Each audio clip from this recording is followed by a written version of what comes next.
এবার স্বাভাবিকভাবে একটি প্রশ্ন চলে আসে যে কেউ যদি চায় একাকী তারাবি নামাজ কি আদায় করতে পারে? তো এর উত্তর হ্যাঁ, অবশ্যই সে করতে পারে। দলিল মুত্তাফাকুন আলাইহ, অর্থাৎ যে হাদিসটি বুখারী এবং মুসলিমের দু জায়গাতে রয়েছে। বুখারী শরীফের 6113 নম্বর হাদিস এবং মুসলিম শরীফের 1825 নম্বর হাদিস।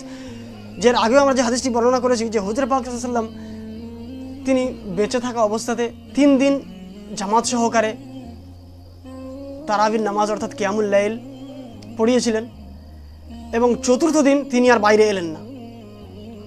আর এই হাদিসটি একই হাদিস, তবে এর লাস্টের বিষয়টা একটু ইন্টারেস্টিং, সেই কারণে এই হাদিসটি শুধু যেটা উল্লেখ্য সেটাই শুধু বর্ণনা করছি।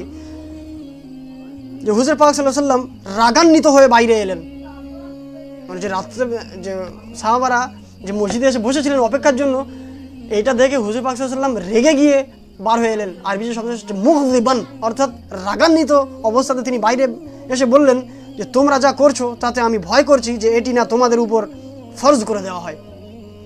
সুতরাং তোমাদের উচিত যে তোমরা ঘরেই সালাত আদায় করো, কারণ ফরজ ছাড়া অন্য সালাত নিজ নিজ ঘরেই পড়াই উত্তম। তো এখানে কি বোঝায় যে কেউ যদি চায়, কেউ সে একাকী কিয়ামুল লাইলের ইহতিমাম করতে পারে বাড়িতে। এর দলিল হিসেবে দ্বিতীয় হাদিস, এটিও মুত্তাফাকুন আলাইহ, যেটি বুখারী শরীফের 432 এবং মুসলিম শরীফের 1820 নম্বর হাদিস। নবী উম্মি সাল্লাল্লাহু আলাইহি ওয়াসাল্লাম বলেছেন যে তোমাদের ঘরেও কিছু সালাত আদায় করবে এবং ঘরকে তোমরা কবর বানিয়ে নিও না। তো এতে হুজুর সাল্লাল্লাহু আলাইহি ওয়াসাল্লাম বোঝাতে চাইলেন যে ঘরে যদি নামাজ না পড়া হয় তাহলে সেটি কবরের সমতুল্য। তো তোমরা নামাজের কিছু অংশ ঘরেও আদায় করবে।